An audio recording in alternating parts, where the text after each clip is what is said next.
October 18, 1885. శ్రీరామకృష్ణుల వ్యాధిని గొంతు క్యాన్సర్గా డాక్టర్లు నిర్ధారించారు. చికిత్స, సేవా శుశ్రూషలు, పథ్యపానాదులు అవసరం. సర్వదా ఆయన్ను పరీక్షిస్తూ చికిత్స చేసే వైద్యుడి అవసరం ఏర్పడింది. వీటన్నిటికీ తగ్గ వసతి దక్షిణేశ్వరంలో లేదు. పైగా కలకత్తాలోని భక్తులకు అనునిత్యం దక్షిణేశ్వరం వచ్చి ఆయనకు సేవ చేయటం చాలా ఇబ్బంది. అందువల్ల భక్తులు బాగ్బజార్లో ఒక చిన్న 2 అంతస్తుల భవనాన్ని అద్దెకు తీసుకొని శ్రీరామకృష్ణను అక్కడికి తీసుకువచ్చారు. కానీ ఆ ప్రదేశం నచ్చనందున ఆయన వెళ్ళి బలరాం బోస్ ఇంట్లో బస చేశారు. కొన్ని రోజుల తర్వాత భక్తులు కలకత్తాకు ఉత్తరంగా ఉన్న శ్యాంపూర్లో వేరే భవనాన్ని అద్దెకు తీసుకున్నారు. శ్రీరామకృష్ణులను అక్కడికి తరలించి ఆయన్ను డాక్టర్ మహేంద్రలాల్ సర్కార్ అనే వైద్యుడి పర్యవేక్షణలో ఉంచారు. ఈ భవనం 2వ అంతస్తులో 2 పెద్ద గదులు, 2 చిన్న గదులు ఉన్నాయి. పెద్ద గదుల్లో ఒక దానిలో శ్రీరామకృష్ణులు వసించేవారు. మరో గదిని భక్తులు, సందర్శకుల నిమిత్తం హాలులా ఉపయోగించేవారు. చిన్న గదుల్లో ఒకదాన్ని భక్తులు నిద్రించడానికి వాడేవారు. 2వ గదిని మాతృమూర్తి శారదాదేవి అక్కడికి వచ్చాక ఆమె ఉపయోగించేవారు. డాబాపైకి వెళ్ళటానికి తలుపు వద్ద కప్పు ఉన్న కొద్దిపాటి స్థలంలో పగటిపూట ఉంటూ ఆమె శ్రీరామకృష్ణుల కోసం వంట చేసేవారు. నేడు విజయదశమి. దుర్గా ప్రతిమలను నిమజ్జనం చేస్తారు. భక్తుల హృదయాలను దుఃఖంతో నింపి దుర్గామాత కైలాస పర్వతానికి తరలిపోతుంది. శీతాకాలం. సమయం ఉదయం 8 గంటలవుతోంది. కొద్దిగా చలి వేస్తోంది. శ్రీరామకృష్ణులు అస్వస్థులై పక్క మీద కూర్చుని ఉన్నారు. తల్లిని తప్ప మరేమీ ఎరగని 5 ఏళ్ల బాలుడిలా ఉన్నారు ఆయన. నవగోపాల్, మరికొందరు భక్తులు అక్కడ ఉన్నారు. బాలభక్తులు ఎవరూ ఇంకా గృహత్యాగం చేయలేదు. తమ ఇళ్ల నుండే వచ్చి శుశ్రూషలు చేసిపోతున్నారు. ఇంతలో సురేంద్ర వచ్చి కూర్చున్నాడు. అతడి ఇంట్లో గత 3 రోజులు దుర్గాపూజ జరిగింది. వ్యాధి కారణంగా శ్రీరామకృష్ణులు వెళ్ళలేకపోయారు. కానీ తమ భక్తులు కొందరిని దేవిని దర్శింప పంపారు. సురేంద్ర దుఃఖంలో ఉన్నాడు. నేడు దుర్గా ప్రతిమను నిమజ్జనం చేస్తారు. సురేంద్ర దుఃఖానికి అదే కారణం. ఇంట్లో నుండి పారిపోయి వచ్చాను అన్నాడు సురేంద్ర. శ్రీరామకృష్ణులు మాతో, ప్రతిమను నిమజ్జనం చేస్తే ఏమిటి, తల్లి హృదయంలో వసించుగాక. సురేంద్ర అమ్మ అంటూ దేవుని గురించి మాట్లాడసాగాడు. సురేంద్ర వ్యాకులతో చూసి శ్రీరామకృష్ణులకు కన్నీరు ఆగలేదు. గద్గద స్వరంలో, ఆహా, ఏం భక్తి, ఇతడికి ఎంతటి భక్తి అన్నారు. శ్రీరామకృష్ణులు సురేంద్రతో, నిన్న సాయంత్రం 7-7:30 గంటల మధ్య భావావస్థలో మీ పూజా మండపాన్ని దర్శించాను. దేవి ప్రతిమ దేదీప్యమానంగా ప్రకాశిస్తూ ఉండటం కాంచాను. ఈ ప్రదేశం, మీ మండపం ఒక కాంతి ప్రవాహంతో కలుపబడ్డాయి. ఆ సమయంలో నేను పూజా మండపంలో అమ్మ వద్ద విలపిస్తూ ఉన్నాను. నా అన్నలందరూ మేడపైకి వెళ్ళి ఉన్నారు. అమ్మ నేను మళ్ళీ వస్తాను అని పలికినట్లు మనస్సుకు తోచింది అన్నాడు సురేంద్ర. సమయం ఉదయం 11 గంటలు. శ్రీరామకృష్ణులు పథ్యం స్వీకరించారు. ఆయన నోరు కడుక్కోవడానికి ఆయన చేతిలో నీరు పోశాడు. శ్రీరామకృష్ణులు మాతో, శనగపప్పు తిని రాకాలకు అజీర్ణం చేసిందిట. సాత్విక ఆహారం తినడం మంచిది. ఈ విషయం నువ్వు గీతలో చదవలేదా? నువ్వు గీత చదువుతావా అని అడిగారు. చదువుతానండి. గీతలో యుక్తాహారం గురించి ప్రస్తావించబడింది. సాత్విక ఆహారం, రాజసిక ఆహారం, తామసిక ఆహారం గురించి వివరించబడింది. అదేవిధంగా సాత్విక దయ, సాత్విక అహంకారం మొదలైన వాటిని గురించి కూడా చెప్పబడింది అన్నాడు నీ వద్ద భగవద్గీత ఉందా అని అడిగారు శ్రీరామకృష్ణులు. ఉందండి అన్నాడు గీతలో సకల శాస్త్రాల సారం ఉంది అన్నారు శ్రీరామకృష్ణులు. అవునండి, భగవత్ సాక్షాత్కారానికి ఉన్న అనేక మార్గాల గురించి గీతలో చర్చించబడింది. మీరు కూడా చెప్తుంటారు కదా, నానా మార్గాల ద్వారా భగవంతుని చేరవచ్చు అని. జ్ఞానం, భక్తి, కర్మ, ధ్యానం అన్నాడు కర్మయోగం అంటే ఏమిటో తెలుసా? అదే సమస్త కర్మల ఫలాన్ని భగవంతునికి అర్పించటం. అన్నారు శ్రీరామకృష్ణ. అవునండి, ఆ విషయాన్ని నేను గీతలో చదివాను. అదీగాక కర్మను 3 విధాలుగా చేయవచ్చని అందులో చెప్పబడింది అన్నాడు మా. ఏమిటది అని అడిగారు శ్రీరామకృష్ణ. మొదటిది జ్ఞాన సముపార్జన నిమిత్తం కర్మ, రెండవది లోకశిక్షణార్థం, మూడవది స్వభావ సిద్ధమైన కర్మ అని చెప్పాడు మా. శ్రీరామకృష్ణులు నోరు పుక్కిలించి తాంబూలం వేసుకున్నారు. మాతో డాక్టర్ సర్కార్ గురించి మాట్లాడసాగారు. శ్రీరామకృష్ణుల పరిస్థితి తెలియజేయడానికి క్రితం రోజు మా సర్కార్ ఇంటికి వెళ్ళాడు. మీరేం మాట్లాడారు అని అడిగారు శ్రీరామకృష్ణులు. డాక్టర్ గారి ఇంట్లో చాలా పుస్తకాలు ఉన్నాయి. నేను ఒక పుస్తకాన్ని తీసుకుని అక్కడే కూర్చుని చదవసాగాను. మధ్య మధ్యలో కొన్ని భాగాలు బిగ్గరగా చదివి డాక్టర్కు వినిపించాను. అది సర్ హంఫ్రీ డేవీ వ్రాసిన పుస్తకం. అందులో అవతార పురుషుల ఆవశ్యకత ఏమిటో రాసి ఉంది అని చెప్పాడు మా. నిజంగా? నువ్వు డాక్టర్కి ఏమని చెప్పావు అని అడిగారు శ్రీరామకృష్ణ. ఆ పుస్తకంలో ఒక చోట ఇలా ఉంది: భగవద్వాణి మానవుడి ద్వారా వెలువడకపోతే మనం అర్థం చేసుకోలేం. అందుకోసమే భగవదవతారాల ఆవశ్యకత. హాహా, భేషుగ్గా ఉంది అన్నారు శ్రీరామకృష్ణులు. గ్రంథకర్త ఒక దృష్టాంతం ఇచ్చాడు. మనం సూర్యుడి వంక చూడలేము, కానీ సూర్యుడి ప్రతిబింబిత కిరణాలను చూడగలం అన్నాడు మా. చక్కటి దృష్టాంతం. ఇంకా ఏమైనా ఉన్నాయా అని అడిగారు శ్రీరామకృష్ణులు. మరో చోట యథార్థ జ్ఞానమే విశ్వాసం అని చెప్పబడింది అన్నాడు మా. ఇది చాలా చక్కటి మాట. విశ్వాసం కుదిరితే సర్వం సిద్ధించినట్లే అన్నారు శ్రీరామకృష్ణులు. గ్రంథకర్త రోమన్ దేవీ దేవతల గురించి స్వప్నాలు గాంచాడు అని చెప్పాడు మా. అలాంటి పుస్తకాలు నిజంగానే ఉన్నాయా? భగవంతుడే అటువంటి వారి ద్వారా పనిచేస్తున్నాడు. ఇంకా ఏమైనా మాట్లాడారా అని అడిగారు శ్రీరామకృష్ణులు. డాక్టర్ సర్కార్ లాంటి వారు పరోపకారం చేయాలంటారు. మీ మాటలనే ఆయనకు చెప్పాను అన్నాడు మా. శ్రీరామకృష్ణ నవ్వుతూ, ఏ మాటలు అని అడిగారు. మీరు శంభుమల్లిక్తో చెప్పిన మాటలు. నా డబ్బుతో కొన్ని ఆసుపత్రులు, డిస్పెన్సరీలు, స్కూళ్ళు మొదలైనవి కట్టిస్తాను, దీనివల్ల ఎంతోమందికి ఉపకారం జరుగుతుందని శంభుమల్లిక్ అన్నప్పుడు మీరు ఆయనతో ఇలా అన్నారు: భగవంతుడు నీ ముందు ప్రత్యక్షమైనప్పుడు వైద్యశాలలు, ఔషధశాలలు, పాఠశాలలు కట్టివ్వమని కోరతావా ఏమిటి? ఇదే మాట డాక్టర్తో చెప్పాను అన్నాడు మా. ఆ కర్మలు నిర్వర్తింపజన్మించేవాళ్ళు వేరే తరగతికి చెందినవారు. ఇంకా ఏం మాట్లాడారు అని అడిగారు శ్రీరామకృష్ణులు. డాక్టర్తో ఇలా అన్నాను: ఆలయంలో కాళీదేవిని దర్శించడం లక్ష్యమైనప్పుడు సమయమంతా దారి ప్రక్కన ఉన్న భిక్షగాళ్ళకు దాన ధర్మాలు చేయటంలోనే గడిపేస్తే ఏమిటి ప్రయోజనం? ముందుగా వెళ్ళి ఏదో విధంగా కాళీమాతను దర్శించు. తర్వాత కావాలంటే నీ ఇచ్చ మేరకు దాన ధర్మాలు చేసుకో. ఇంకా ఏం మాట్లాడారు అని అడిగారు మరల శ్రీరామకృష్ణ. మీ వద్దకు వచ్చేవారిలో చాలామంది కామం జయించిన వారని చెప్పాను. అప్పుడు డాక్టర్, నాకు కూడా కామం గేమో అంతా పోయిందోయ్ అన్నాడు.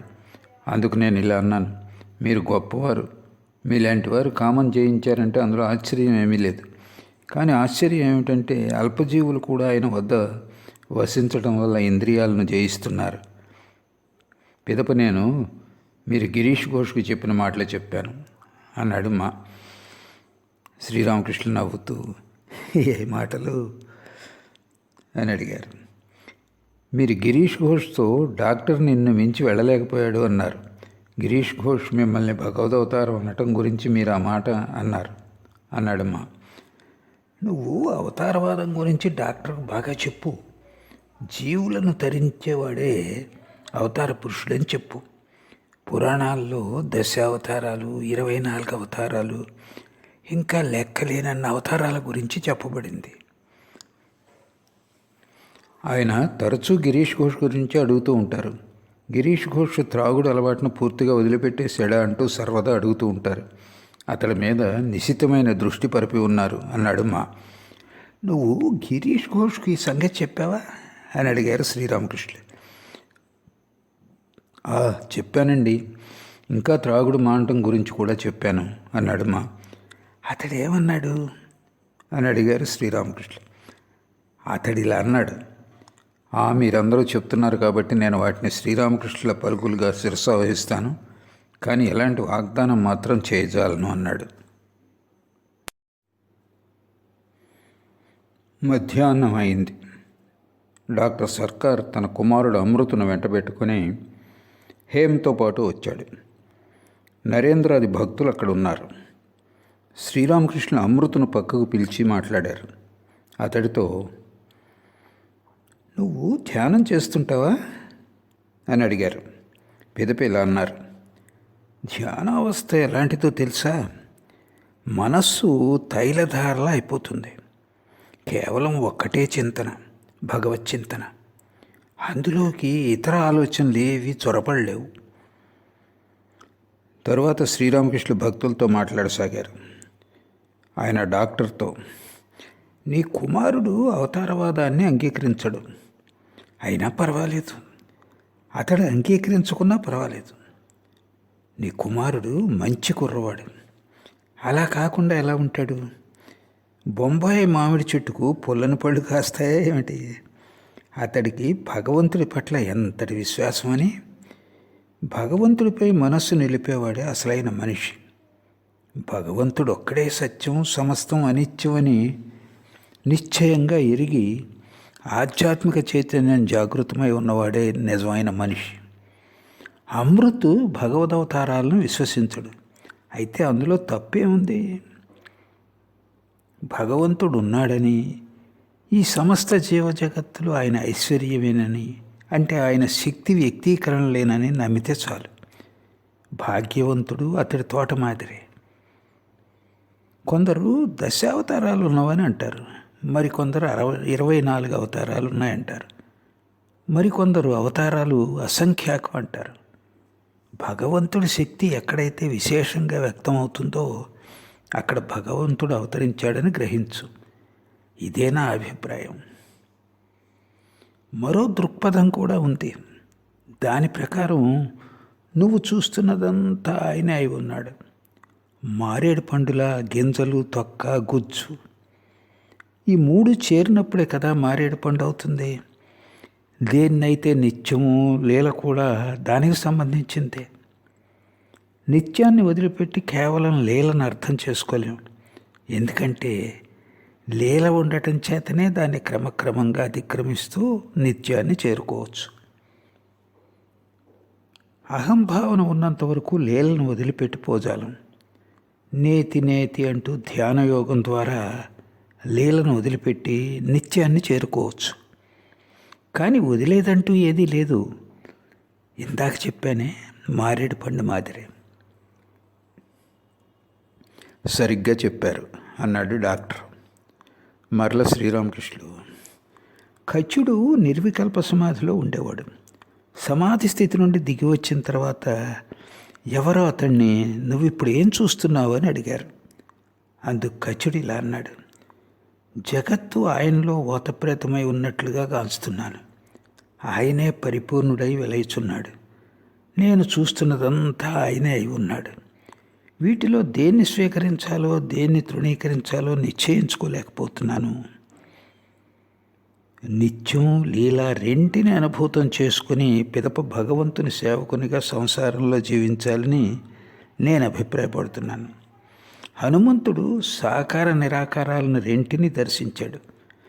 ఆ తర్వాత అతడు భగవంతుని భక్తునిగా ఆయన్ను సేవిస్తూ జీవించాడు. మా స్వగతంగా ఇలా అనుకుంటున్నాడు, నిత్యం లీలలు రెంటిని అంగీకరించవలసిందేనన్నమాట. జర్మనీలో వేదాంతాన్ని ప్రచారం చేయడంతో ఐరోపాకు చెందిన తత్వవేత్తలు కొందరు కూడా ఈ సిద్ధాంతాన్ని ఒప్పుకుంటున్నారు. కానీ కామిని కాంచనాలను త్యజించకుండా నిత్యం లీలలు సాక్షాత్కరించుకోలేమని శ్రీరామకృష్ణులు అంటున్నారు. యథార్థ త్యాగం, సంపూర్ణంగా అనాసక్తి.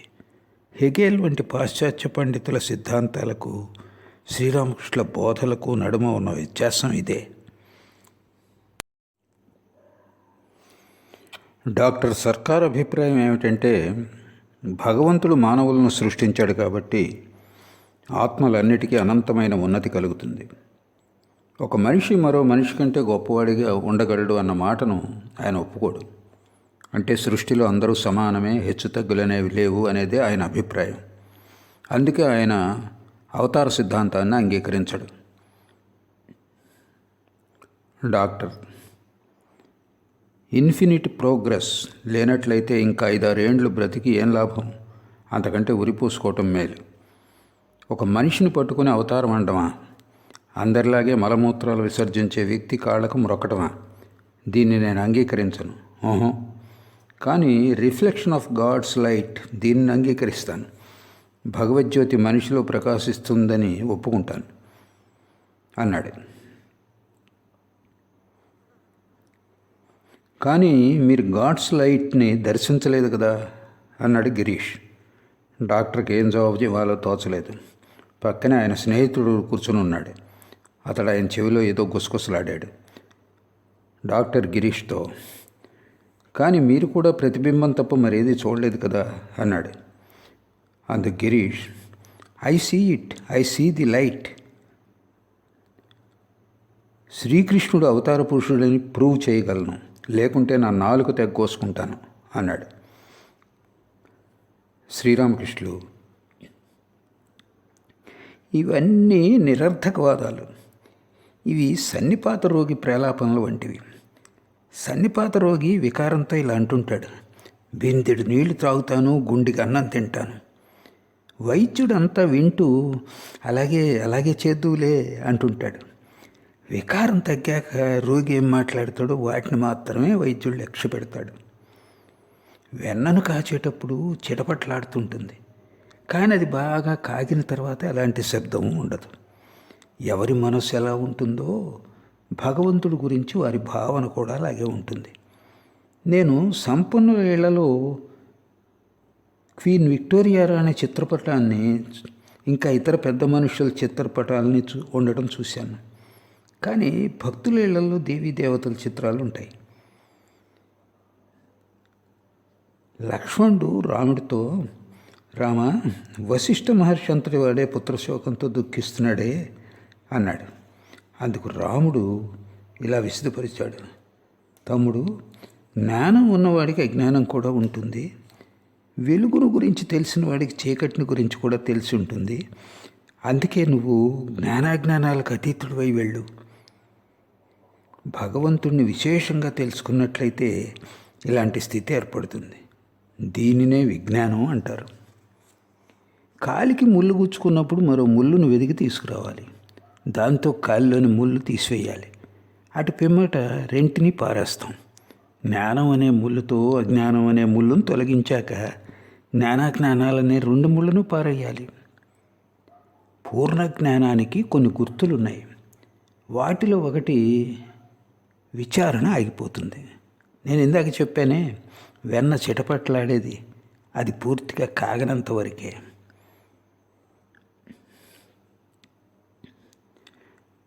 డాక్టర్: మనిషి పూర్ణ జ్ఞానాన్ని శాశ్వతంగా నిలుపుకోగలడా? సర్వము భగవంతుడేనని మీరు అంటుంటారు. మళ్ళీ పరమహంస నిర్వాహకం చేయటం ఎందుకు? వీరందరూ వచ్చి మీకు సేవలు ఎందుకు చేస్తున్నట్లు? మీరు ఏమీ మాట్లాడకుండా మౌనంగా ఉండరెందుకు? అందుకు శ్రీరామకృష్ణ నవ్వుతూ, నీరు స్థిరంగా ఉన్నప్పుడు నీరే, ప్రవహిస్తున్నప్పుడు నీరే, తరంగ రూపంలో ఉన్నప్పుడు నీరే. నీకు మరో సంగతి చెప్పాలి. మావటి నారాయణుని మాట ఎందుకు పెడచెవిని పెట్టాలి? ఒక గురువు శిష్యుడితో, నాయన అందరూ నారాయణులే అని ఉపదేశించాడు. మదపుటేను ఒకటి శిష్యుడి వైపుకు దూసుకొస్తుంది. శిష్యుడు గురువాక్యాల పట్ల విశ్వాసం ఉంచి అక్కడ నుండి పక్కకు తొలగిపోలేదు.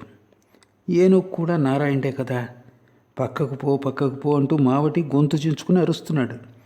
కానీ మన శిష్యుడు మాత్రం అక్కడి నుండి కదలనే లేదు. ఏనుగు అతన్ని తొండంతో ఎత్తి విసిరిపారేసింది. శిష్యుడికి స్పృహ తప్పింది, కానీ ప్రాణం పోలేదు. ముఖంపై నీళ్లు చల్లేసరికి స్పృహ వచ్చింది. నువ్వు అక్కడి నుండి పక్కకు తొలగిపోలేదు ఎందుకని అని అడిగేసరికి అతడు అంటాడు, నేను ప్రక్కకి ఎందుకు పోవాలి? అందరూ నారాయణలేని గురుదేవులు బోధించారు కదా అన్నాడు. అప్పుడు గురువు, నాయనా మరి నువ్వు మావటి నారాయణ మాటలను ఎందుకు పెడచెవిని పెట్టావు అన్నాడు. భగవంతుడే శుద్ధ మనస్సు శుద్ధ బుద్ధి రూపంలో అంతరంగాన వెలిసి ఉన్నాడు. నేను యంత్రం, ఆమె యంత్రాన్ని నడిపేది. నేను గృహం, ఆమె గృహిణి. అలాగైతే నేను ప్రశ్న అడగాలి. మీ జబ్బు నయం చేయమని నన్ను అడుగుతారు ఎందుకు అన్నాడు డాక్టర్. నేను అనే కొండ ఉన్నంత వరకు అలాగే మాట్లాడుతుంటాను. నీటితో పూర్ణమై ఉన్న మహాసముద్రాన్ని ఒకదాన్ని ఊహించుకో. అందులో ఒక కొండ ఉంది. కొండ లోపల వెలుపల నీరే. కానీ కొండను పగలగొట్టనంత వరకు నీరు ఏకం కాదు. భగవంతుడే ఈ నేననే కొండను నాలో ఉంచాడు. అయితే మీరంటున్న ఈ నేను తతిమ అన్నిటి అర్థం ఏమిటి? వీటి అర్థం మీరు వివరించాలి. భగవంతుడు మనతో ఆటలాడుతున్నాడా ఏమిటి అన్నాడు డాక్టర్. మహాశయ, ఇవి భగవంతుని ఆటలు కావని ఎందుకు అనుకుంటున్నారు అన్నాడు గిరీష్. శ్రీరామకృష్ణ నవ్వుతూ, మనలో ఈ నేను ఉంచింది ఆయనే. ఇదంతా ఆయన ఆట, ఆయన లీల. ఒక రాజుకు 4 కుమారులు ఉండేవారు. వారందరూ రాకుమారులే కదా. కానీ ఆటలాడేటప్పుడు వారిలో ఒకరు మంత్రిగాను, ఇంకొకరు కొత్తవాళ్ళుగాను, మరొకరు మరోలాను ఆ విధంగా ఆటలాడుతుంటారు. రాకుమారుడే అయినప్పటికీ కొత్తవాళ్ళ వేషం వేస్తాడు. ఇలా అంటూ డాక్టర్తో, విను, నీకు ఆత్మసాక్షాత్కారం కలిగినట్లయితే నేను చెప్పిన వాటన్నిటిలోని సత్యాన్ని గ్రహించగలిగి ఉండేవాడివి. భగవద్ దర్శనం కలిగితే సంశయాలన్నీ సమసిపోతాయి. సమస్త సంశయాలు తొలగిపోతాయా ఏమిటి అన్నాడు డాక్టర్. నా వద్ద నుండి ఎంతగా నేర్చుకోగలవో అంతగా నేర్చుకుని వెళ్ళు. అటుపైన ఇంకా తెలుసుకోవాలనుకుంటే ఏకాంతంలో భగవంతుణ్ణి ప్రార్థించు. ఆయన ఇలా ఎందుకు చేశాడని ఆయన్నే అడుగు. ఇంటికి ఎవరైనా భిక్షగాడు వస్తే ఇంటి కుర్రవాడు అతడికి పిడికెడు బియ్యం పెట్టవచ్చు. కానీ భిక్షగాడు రైలు ఛార్జీ అడిగితే అందుకు ఇంటి యజమాని అడగవలసి వస్తుంది. డాక్టర్ మౌనంగా ఉండిపోయాడు. అది సరే, నీకు తర్కించడం అంటే ఇష్టం కదా, కాసేపు తర్కించుకుందాం. విను, జ్ఞానుల దృక్పథం ప్రకారం అవతారం అనేది ఉండదు. కృష్ణుడు అర్జునుడితో ఇలా అన్నాడు, ఓ అర్జున, నువ్వు నన్ను ఎప్పుడు అవతారం అంటుంటావు కదా, నీకు విషయం చూపించాలిరా, చూద్దుగాని. ఇలా అని కృష్ణుడు అర్జునుడిని తన వెంట తీసుకువెళ్ళాడు. కొంత దూరం వెళ్ళాక అర్జునుడిని, ఏం చూస్తున్నావు అని అడిగాడు. అర్జునుడు ఇలా అన్నాడు, గుత్తులు గుత్తులుగా నల్లని నేరేడు పళ్ళు వేలాడుతున్న ఒక పెద్ద వృక్షం. అవి నేరేడు పళ్ళు కాదు, ఇంకాస్త ముందుకు వెళ్ళి చూడు అన్నాడు కృష్ణుడు. అర్జునుడు ముందుకు వెళ్ళి చూసేసరికి అవి నేరేడు పళ్ళు కావు, గుత్తులు గుత్తులుగా శ్రీకృష్ణులు వేలాడుతున్నారు. అప్పుడు కృష్ణుడు ఇలా అన్నాడు, ఇప్పుడు చూశావు కదా, అక్కడ నాలాగే ఎంతమంది కృష్ణులు ఉన్నారో. శ్రీకృష్ణుడి గురించి కబీర్ దాస్ ఇలా అన్నాడు, గోపికలు చప్పట్లు చరుస్తుంటే నువ్వు కోతిలా నాట్యం చేశావు. నువ్వు ఎంతగా ముందుకు వెళ్తావో అంత తక్కువగా నువ్వు భగవంతుడి ఉపాధులను దర్శిస్తావు. భక్తుడు ప్రప్రథమంగా దశభుజమూర్తిని దర్శిస్తాడు. ముందుకు వెళ్ళి చూస్తే ద్విభుజ గోపాలుణ్ణి చూస్తాడు. అతడు ఎంతగా ముందుకు వెళతాడో ఉపాధులను దర్శించడం అంతగా తగ్గిపోతుంది. మరి ముందుకు వెళితే కేవలం జ్యోతి దర్శనం, ఎలాంటి ఉపాధులు ఉండవు. కాస్త వేదాంత విచారణ విను. ఇంద్రజాలికుడు ఒకడు రాజుకు తన ఇంద్రజాలం ప్రదర్శింపు వచ్చాడు. ఇంద్రజాలికుడు కొద్దిగా పక్కకు తప్పుకోగానే ఎవరో రౌతు గుర్రం మీద రావటం రాజు చూశాడు. అతడు యోధుని దుస్తులు ధరించి అస్త్రశస్త్రాల చేత పూని ఉన్నాడు. రాజుతో పాటు సభాసదులందరూ ఇందులో ఏది సత్యం అంటూ విచారణ చేయసాగారు. గుర్రమైతే సత్యం కాదు, యోధుని దుస్తులు అస్త్రశస్త్రాలు కూడా సత్యం కాదు. చివరగా చూసేసరికి రౌతు అక్కడే అక్కడ ఉన్నట్లు వారికి పూర్తిగా అవగాహనకు వచ్చింది. ఎందుకంటే బ్రహ్మసత్యం జగన్మిథ్య విచారణ చేసే కొద్దీ ఏమీ మిగలదు. దీంతో నేను ఏకీభవిస్తాను అన్నాడు డాక్టర్. కానీ ఈ భ్రమ అంత సులువుగా పోదు. జ్ఞానం కలిగిన పిదప కూడా ఉంటుంది. ఒక వ్యక్తి కళలో పులిని చూశాడు, కానీ కళ చెదిరిపోయాక కూడా అతడి గుండె దడదడలాడుతూనే ఉంది. ఒక పొలంలో దొంగతనం చేయటానికి కొందరు దొంగలు వచ్చారు. దొంగలను భయపెట్టే నిమిత్తం గడ్డితో చేసిన దిష్టిబొమ్మ ఒకటి పొలంలో నిలిచి ఉంది. దొంగలు దిష్టిబొమ్మను చూసి మనిషి అనుకుని భయపడుతున్నారు. పొలంలోకి ప్రవేశించలేకున్నారు. వారిలో ఒకడు దిష్టిబొమ్మకు సమీపంగా వెళ్ళి చూశాడు. అది కేవలం గడ్డితో చేసిన దిష్టిబొమ్మేనని గ్రహించాడు. అతడు తోటి వారి వద్దకు తిరిగి వచ్చి వారితో, భయపడే పని లేదు అన్నాడు. కానీ వారి పొలంలోకి ప్రవేశించడానికి సంశయిస్తూనే ఉన్నారు. మా గుండెలు దడదడలాడుతున్నాయి బాబు అన్నారు. అప్పుడు ఆ సాహసి అయిన దొంగ దిష్టిబొమ్మను తీసి నేల మీద పడేసి, ఇదేమీ కాదు ఇదేమీ కాదు అని సాగాడు. నేతి విధానం అంటే ఇదే. చక్కని మాటలు అన్నాడు డాక్టర్. శ్రీరామకృష్ణ నవ్వుతూ, ఎలాంటి మాటలు? మరల డాక్టర్ చక్కని మాటలు అన్నాడు.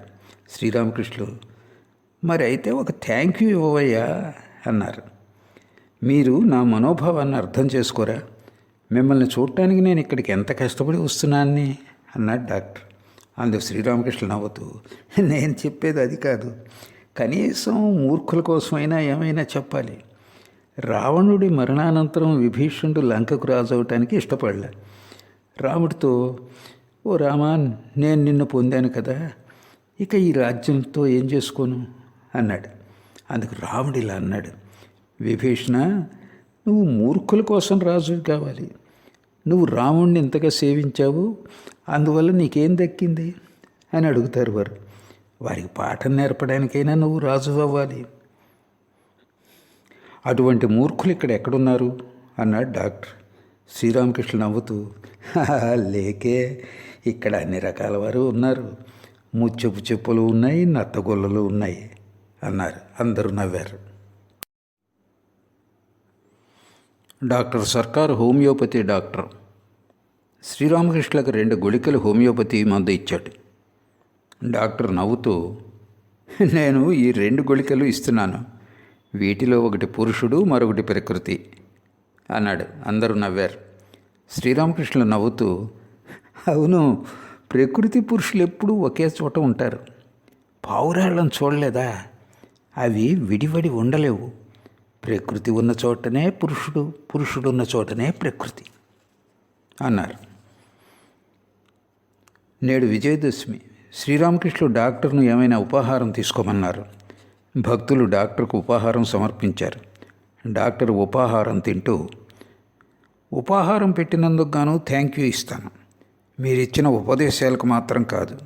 ఆ థ్యాంక్ యూ నోటితో చెప్పను అన్నాడు. శ్రీరామకృష్ణ నవ్వుతూ, భగవంతుడిపై మనస్సు నిలుపు, అంతకంటే వేరే ఏం చెప్పాలి?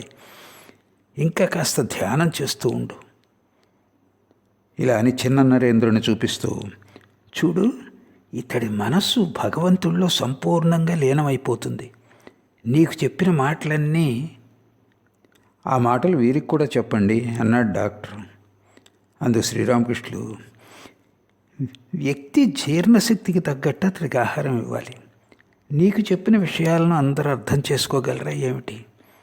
నీకు చెప్పిన మాటలను నేను అందరికీ చెప్పజాలను. తల్లి ఇంటికి ఒక చేపను తీసుకొచ్చిందనుకుందాం. బిడ్డలందరి జీర్ణశక్తి ఒకేలా ఉండదు కదా.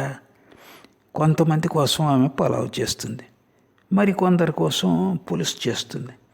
వీరికి జీర్ణశక్తి తక్కువ అన్నారు. అందరూ నవ్వారు. డాక్టర్ సర్కార్ సెలవు పుచ్చుకున్నాడు. నేడు విజయదశమి. ఈ సందర్భంగా పెద్దలకు, స్నేహితులకు సముచిత రీతిలో గౌరవం, శుభాకాంక్షలు తెలుపుకోవటం వంగ సమాజంలో ఆనవాయితీ. భక్తులందరూ శ్రీరామకృష్ణులకు సాష్టాంగ ప్రణామం చేసి ఆయన పాదధూళిని స్వీకరించారు. పిదప వారందరూ పరస్పరం ఆలింగనం చేసుకుని శుభాకాంక్షలు తెలుపుకున్నారు. వారి ఆనందానికి హద్దు లేకపోయింది. శ్రీరామకృష్ణులకు సుస్థిగా ఉంది. కానీ నేడు ఆయన వారినందరినీ దానిని మరిచిపోయేలా చేశారు. ఆలింగనాలు, నోరు తీపి చేసుకోవటం చాలాసేపటి వరకు కొనసాగింది. చిన్న నరేంద్రుడు, మా తదితర భక్తులు శ్రీరామకృష్ణులకు సమీపాన కూర్చున్నారు. ఆయన వారితో ఉల్లాసంగా మాట్లాడసాగారు. డాక్టర్ సర్కార్ గురించిన ప్రస్తావన వచ్చింది. శ్రీరామకృష్ణ: డాక్టరుకు ఇంతకంటే ఎక్కువగా చెప్పే అవసరం లేదు. చెట్టు కొట్టడం దాదాపు పూర్తయ్యాక ఆ వ్యక్తి పక్కకి తప్పుకుంటాడు. కాసేపట్లో ఆ చెట్టు దానంతట అదే పడిపోతుంది. చిన్ననరేంద్రుడు నవ్వుతూ, ఇక్కడ ప్రతిదీ ఆదర్శమే అన్నాడు. శ్రీరామకృష్ణులు మాతో: డాక్టరు చాలా వరకు మారిపోయాడు కదా, ఏమంటావు? ఔషధం ఇవ్వాలన్న సంగతే మర్చిపోతాడు. నేను జ్ఞాపకం చేసినప్పుడు, ఓ అవునవును ఔషధం ఇవ్వాలి అంటాడు. ఇంటి ముంగిల్లో కొందరు భక్తులు పాడుతున్నారు. వారు శ్రీరామకృష్ణుల గదిలోకి తిరిగి వచ్చారు. ఆయన వారితో ఇలా అన్నారు: ఏమో, ఇందాక మీరు పాడారు కదా, కానీ అన్నీ అపస్వరాలే. అపస్వరాలు పాడటంలో నిష్ణాతుడైన వ్యక్తి ఒకడు ఉన్నాడు. ఇందాక మీరు పాడింది కూడా అలాగే తోచింది అన్నారు. అందరూ నవ్వారు. చిన్ననరేంద్రుడికి బంధువైన ఒక అబ్బాయి ఒకడు వచ్చాడు. బాగా షోకుగా ఉడుపులు ధరించి కళ్ళజోడు పెట్టుకుని ఉన్నాడు. శ్రీరామకృష్ణులు చిన్ననరేంద్రుడితో మాట్లాడసాగారు. ఈ దారిలో కుర్రాడు వెళ్తూ ఉండగా చూశాను. బాగా మడతలు పెట్టి ఉన్న చొక్కా ధరించాడు. ఎంతగా వగలిపోతూ నడుస్తున్నాడని మధ్య మధ్యలో శాలువాను పక్కకు తొలగించి తన చొక్కా అందరికీ కనిపించేలా చేస్తాడు. తనను ఎవరైనా చూస్తున్నారా లేదా అని గమనిస్తూ ఉంటాడు. అతడు నడుస్తుంటే మోకాళ్ళు వంకర అని తెలిసిపోతోంది. అందరూ నవ్వారు. నెమలి పురి విప్పి తన అందాన్ని ప్రదర్శిస్తుంది, కానీ దాని కాళ్ళు మురిగ్గా ఉంటాయి. మరలందరూ నవ్వారు. ఒంటే అనాకారి, దానికి సంబంధించిన విషయాలన్నీ అలాగే ఉంటాయి అన్నారు. చిన్న నరేంద్రుడి బంధువు: అయితే దాని నడత మంచిదే కదా అన్నాడు. శ్రీరామకృష్ణులు: మంచిదే, కానీ అది ముళ్ళ కంపలు తింటూ ఉంటుంది. నోటి నుండి రక్తం కారుతూ ఉంటుంది. అయినప్పటికీ ముళ్ళ కంపలు తినటం మాత్రం మానదు. సంసారులు అంతే, బిడ్డలు మరణించినా ఇంకా బిడ్డలు కావాలంటూ వెంపర్లాడుతూనే ఉంటారు అన్నారు.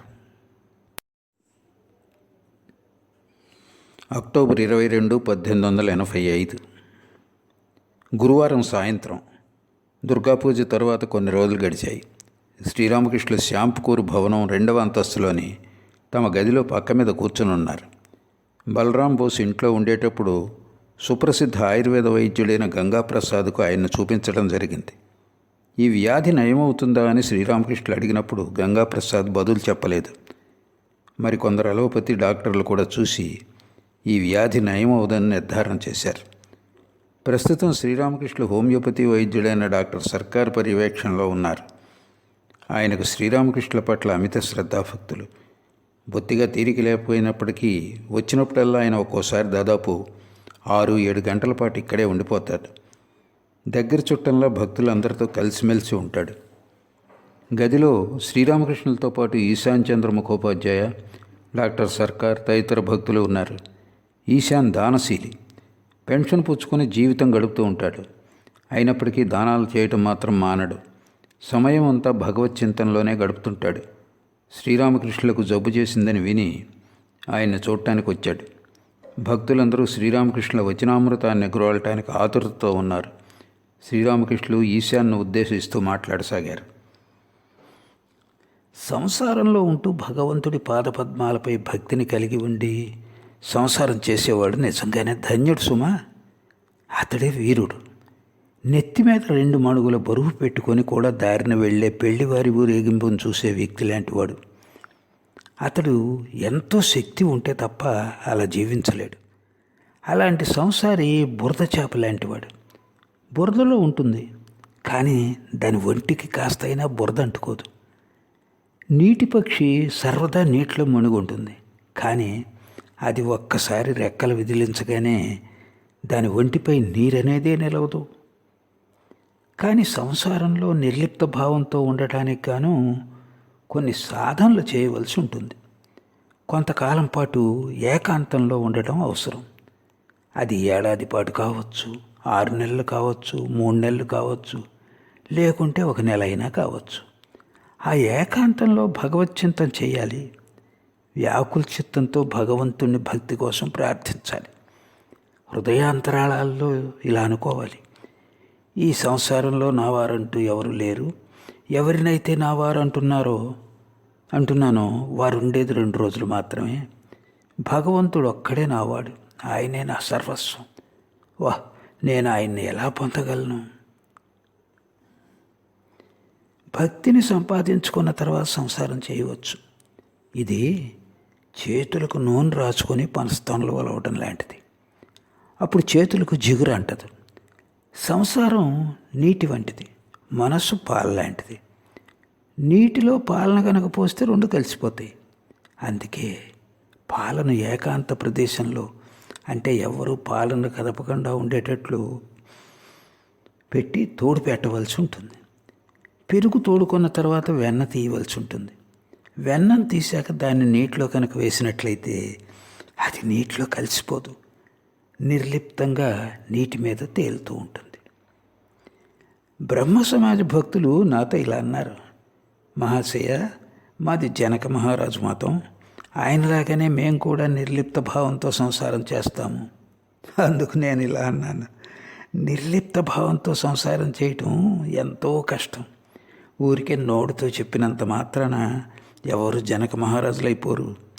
జనకుడు తల్లకిందులుగా ఎన్ని తపస్సులు చేశాడని మీకు ఆ విధంగా తలకిందులు అవ్వాల్సిన పని లేదు. కానీ సాధనలు చేయాలి, ఏకాంతంలో వసించాలి. ఏకాంతంలో జ్ఞానాన్ని భక్తిని పొందాక వెళ్ళి సంసారం చేయాలి. పాలను కదపకుండా తోడు పెట్టవలసి ఉంటుంది. అటు ఇటు కదుపుతూ ఉంటే పెరుగు తోడుకోదు. జనక మహారాజు నిర్లిప్తుడుగా ఉండేవాడు.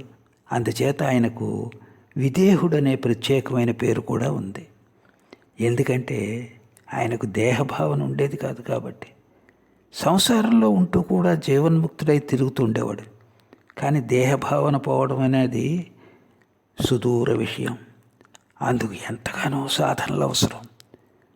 జనకుడు మహావీరుడు, 2 కత్తులతోనూ స్వామి చేసేవాడు. ఒకటి జ్ఞానం, మరొకటి కర్మ. గృహస్థాశ్రమంలో ఉన్న జ్ఞానికి, సన్యాసాశ్రమంలో ఉన్న జ్ఞానికి మధ్య ఏమైనా తేడా ఉందా అని అడిగితే దానికి సమాధానం, ఇద్దరూ ఒకే తరగతికి చెందినవారే. ఇతడు జ్ఞానే, అతడు జ్ఞానే. కానీ గృహస్థాశ్రమంలో ఉన్న జ్ఞానికి భయం ఉండనే ఉంటుంది. కామిని కాంచనాల నడుమ వసిస్తున్నట్లయితే కాస్తో కూస్తో భయం ఉండనే ఉంటుంది. మసిబారిన ఇంట్లో వసిస్తున్నప్పుడు నువ్వు ఎంత జాగ్రత్త వహించినప్పటికీ శరీరం మీద కాస్తో కూస్తో నల్లని మరక పడే తీరుతుంది. వెన్న తీశాక దాన్ని కొత్త కుండలో కనుక పెడితే అది చెడిపోవడానికి ఆస్కారం ఉండదు. కానీ దాన్ని పెరుగు పెట్టిన కుండలో పెట్టినట్లయితే సందేహమే. అందరూ నవ్వారు. పేలాలు వేయించేటప్పుడు మూకుడు నుండి 1-2 ఎగిరి నేల మీద పడతాయి. అవి ఏమాత్రం మరక లేకుండా మల్లెపూల్లా ఉంటాయి. మూకుడులోనే ఉన్న పేలాలు కూడా మంచివే, కానీ అవి అలా మల్లెపువ్వుల్లాగా ఉండవు. వాటికి కొద్దిగా మరక అంటుంటుంది. అదేవిధంగా సన్యాసి జ్ఞానోపలబ్ధి పొందాక మల్లెపువ్వులా ఎలాంటి మరకలు లేకుండా ఉంటాడు. అయితే జ్ఞానం పొందాక సంసారం అనే మూకుడులో ఉండేవాడికి కొద్దిగా ఎర్రమరక పడే అవకాశం ఉంది అన్నారు. అందరూ నవ్వారు. ఒకసారి జనక మహారాజు సభలోకి ఒక భైరవి వచ్చింది. స్త్రీని చూడగానే జనకుడు తలను కిందకి దించుకొని నేల చూపులు చూడసాగాడు. అది చూసి భైరవి ఇలా అంది, ఓ జనక, స్త్రీని చూసి నీకు ఇంకా భయం వేస్తుందా? పూర్ణ జ్ఞానం కలిగినప్పుడు 5 సంవత్సరాల బాలుడి స్వభావం ఏర్పడుతుంది. అప్పుడు స్త్రీ పురుషులనే భేదభావం ఉండదు. గృహస్థాశ్రమంలో ఉన్న జ్ఞానికి దేహం మీద కొన్ని మరకలు పడవచ్చు, కానీ వాటితో అతడికి కలిగే నష్టమేమీ లేదు. చంద్రునిలో మచ్చలున్నాయి, కానీ వాటి వల్ల చంద్రుని ప్రకాశానికి లోటేమీ లేదు కదా. జ్ఞాన సముపార్జనానంతరం కొందరు లోకశిక్షణార్థం కర్మలు చేస్తుంటారు. జనకుడు, నారదుడు మొదలైన వారు ఈ కోవకు చెందుతారు. కానీ ఆ విధంగా లోకులకు ఉపదేశం చేయాలంటే ఎంతో శక్తి అవసరం. ఋషులు కేవలం తమ వరకే జ్ఞానం సంపాదించుకోవటంలోనే తలమునకలై ఉండేవారు. కానీ నారదాది ఆచార్యులు లోక కళ్యాణం గురించి యోచించేవారు. వారు వీరపురుషులు.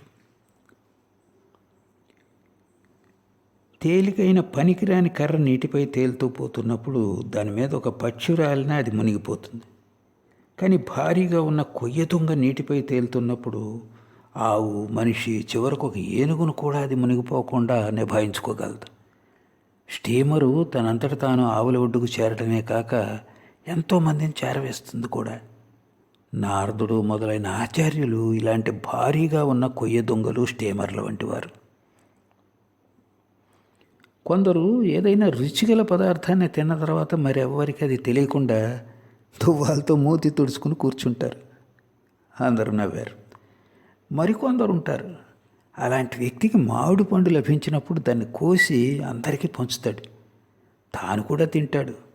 నారదాది ఆచార్యులు జనులందరి మేలు కోసం జ్ఞానోపలబ్ధి తర్వాత కూడా భక్తిని ఆశ్రయించి ఉండేవారు.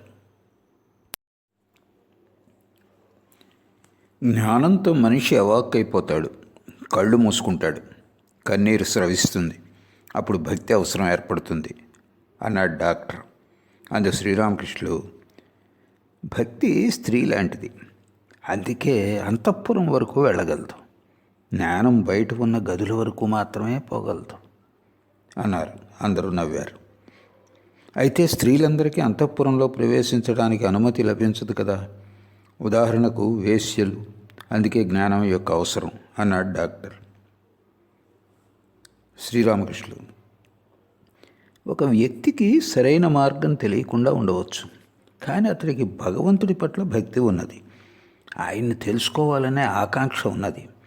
అలాంటి వ్యక్తి కేవలం తన భక్తి యొక్క బలిమి చేతనే భగవంతుణ్ణి పొందగలడు.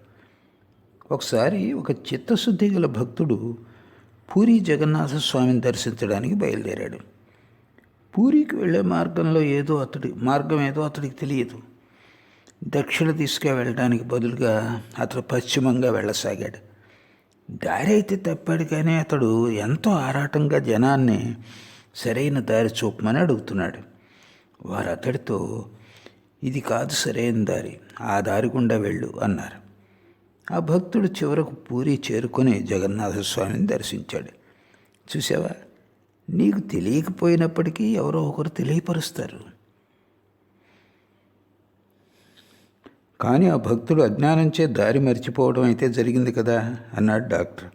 అందు శ్రీరామకృష్ణులు, అతడు మర్చిపోవడం అయితే జరిగింది, కానీ చివరకు తన గమ్యాన్ని చేరుకున్నాడు.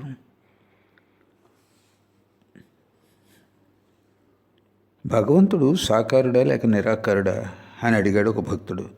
అందు శ్రీరామకృష్ణులు, భగవంతుడు సాకారుడు, నిరాకారుడు కూడా. ఒక సన్యాసి జగన్నాథస్వామి దర్శింప వెళ్ళాడు. స్వామిని దర్శించుకున్న తర్వాత అతడికి భగవంతుడు సాకారుడా లేక నిరాకారుడా అనే సందేహం కలిగింది. అతడి చేతిలో దండం ఉన్నది. జగన్నాథస్వామి దేహాన్ని స్పృశిస్తుందా లేదా అని అతడు ఆ దండంతో పరీక్షించసాగాడు. ఓసారి అతడు దండాన్ని ఇటువైపు నుంచి అటువైపుకి తిప్పాడు. ఆ సమయంలో అది జగన్నాథుని దేహాన్ని స్పృశించడం లేదని అతడు గమనించాడు. తన ఎదుట భగవంతుని విగ్రహం లేదని భావించాడు. మళ్ళీ దండాన్ని అటువైపు నుండి ఇటువైపుకు తిప్పేటప్పుడు అది భగవంతుడి విగ్రహాన్ని తాకింది. అప్పుడు ఆ సన్యాసి భగవంతుడు నిరాకారుడు, సాకారుడు కూడా అని అర్థం చేసుకున్నాడు. కానీ ఈ విషయాన్ని అవగతం చేసుకోవటం చాలా కష్టం. నిరాకారుడైన భగవంతుడు మళ్ళీ సాకారుడు ఎలా అవుతాడు? ఇంకా ఆయన సాకారుడైన పక్షంలో ఆయనకు నానా రూపాలు ఎందుకున్నాయి అన్న సందేహాలు మనసులో తలెత్తుతాయి. ఆయన ఈ ప్రపంచంలో నానా రూపాలను సృష్టించాడు, అందుకే ఆయన సాకారుడు. ఇంకా ఆయన మనస్సును సృష్టించాడు, అందుకే ఆయన నిరాకారుడు. ఆయన సర్వము కాగలడు అన్నాడు డాక్టర్. అందు శ్రీరామకృష్ణులు, భగవంతుణ్ణి సాక్షాత్కరించుకోకుండానే ఈ విషయాలన్నిటినీ అర్థం చేసుకోలేము. సాధకుల కోసం ఆయన పలు విధాలుగా పలు రూపాల్లో దర్శనమిస్తాడు. ఒక వ్యక్తి వద్ద ఒక తొట్టిలో అద్దకపు ద్రావణం ఉంది. అనేకులు తమ వస్త్రాలకు రంగు వేయించుకోవడానికి అతడి వద్దకు వచ్చేవారు. ఆ వ్యక్తి వారితో, మీ వస్త్రాన్ని ఏ రంగులో అద్దమంటారు అని అడుగుతాడు. వారిలో ఒకడు బహుశా ఎరుపు రంగులో అద్దమని అడుగుతాడు అనుకుందాం. ఆ వ్యక్తి వెంటనే ఆ వస్త్రాన్ని తొట్టిలో ముంచి, ఇదిగో నీకు కావాల్సిన ఎరుపు రంగు వస్త్రం తీసుకో అంటాడు.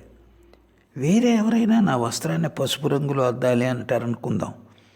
ఈ వ్యక్తి వెంటనే ఆ వస్త్రాన్ని అదే తొట్టిలో ముంచి, ఇదిగో నీకు కావాల్సిన పసుపు రంగు వస్త్రం తీసుకో అంటాడు. నీలం రంగులో అద్దాలని అడిగితే మళ్ళీ అదే తొట్టిలోనే దాన్ని ముంచి మళ్ళీ అదే మాట, ఇదిగో నీకు కావాల్సిన నీలం రంగు వస్త్రం తీసుకో. ఈ విధంగా ఎవరికి ఏ రంగులో కావాలనుకుంటే ఆ వ్యక్తి వారి వస్త్రాన్ని అదే రంగులో ఆ తొట్టిలోనే ముంచి అద్దకం చేసిస్తాడు. మరో వ్యక్తి ఈ వ్యవహారాన్ని అంతా ఆశ్చర్యంతో చూస్తున్నాడు. అప్పుడు ఆ అద్దకం వేసి ఆ వ్యక్తి ఇతడితో, ఏమయ్యా నీ వస్త్రాన్ని ఏ రంగులో వద్దమంటావు అని అడిగాడు. అప్పుడు ఆ రెండో వ్యక్తి ఇలా అన్నాడు, అయ్యా నువ్వు ఏ రంగుతోనైతే ఈ వస్త్రాలన్నిటికీ అద్దకం వేస్తున్నావో నా వస్త్రానికి కూడా అదే రంగుతో అద్దకం వేయి అన్నాడు. ఒక వ్యక్తి బహిర్భూమికి పోయినప్పుడు చెట్టు మీద ఒక అందమైన ప్రాణిని చూశాడు. అతడు మరో వ్యక్తితో, సోదరా ఫలానా చెట్టు మీద నేను ఎరుపు రంగులో ఉన్న ఒక ప్రాణిని చూశాను అన్నాడు. ఆ రెండో వ్యక్తి, నేను కూడా ఆ ప్రాణిని చూశాను, కానీ అది ఎరుపు రంగులో లేదు, అది ఆకుపచ్చ రంగులో ఉన్నది అన్నాడు. ఇంకో వ్యక్తి, లేదు ఆకుపచ్చ కాదు, అది పసుపచ్చ రంగులో ఉన్నది అన్నాడు. ఈ విధంగానే ఇతరులు కూడా ఆ ప్రాణి రంగు ఏమిటో చెప్పసాగారు. ఒకరు నీలం రంగు అంటారు, మరొకరు నలుపు రంగు అంటారు. ఇలా కొనసాగుతూనే ఉంది. చివరకు వారు దెబ్బలాడుకోసాగారు. వారందరూ చెట్టు వద్దకు వెళ్ళి ఒక వ్యక్తి అక్కడ కూర్చుని ఉండటం గమనించారు. వారి ప్రశ్నలకు సమాధానంగా ఆ వ్యక్తి ఇలా అన్నాడు, నేను ఈ చెట్టు కిందనే వసిస్తుంటాను, నాకు ఆ ప్రాణి గురించి బాగా తెలుసు. మీరందరూ చెప్తున్నదంతా నిజమే. అది ఒక్కోసారి ఎరుపు రంగులోను, ఒక్కోసారి ఆకుపచ్చ రంగులోను, ఒక్కోసారి పసుపు రంగులోను, మరోసారి నీలం రంగులోను, ఇంకా ఎన్నెన్నో రంగుల్లో ఉంటుంది. పైగా ఒక్కోసారి అది వర్ణరహితంగా ఉండటం కూడా చూస్తుంటాను అన్నాడు. సదా సర్వదా భగవత్ చింతన చేసే వ్యక్తి మాత్రమే భగవత్ స్వరూపం ఏమిటో అర్థం చేసుకోగలుగుతాడు. ఆ వ్యక్తే భగవంతుడు నానా రూపాల్లో నానా భావాల్లో దర్శనమిస్తాడని తెలుసుకుంటాడు. ఆయన సగుణుడు, మళ్ళీ నిర్గుణుడు కూడా. ఊసర వెళ్ళి పలు రంగుల్లో ఉంటుందని, మళ్ళీ కొన్ని సమయాల్లో ఏ రంగు లేకుండా కూడా ఉంటుందని ఆ చెట్టు కింద వసించే వ్యక్తికి మాత్రమే తెలుసు. తక్కిన వారంతా కేవలం వాదోపవాదాలతో కలహించుకుంటుంటారు.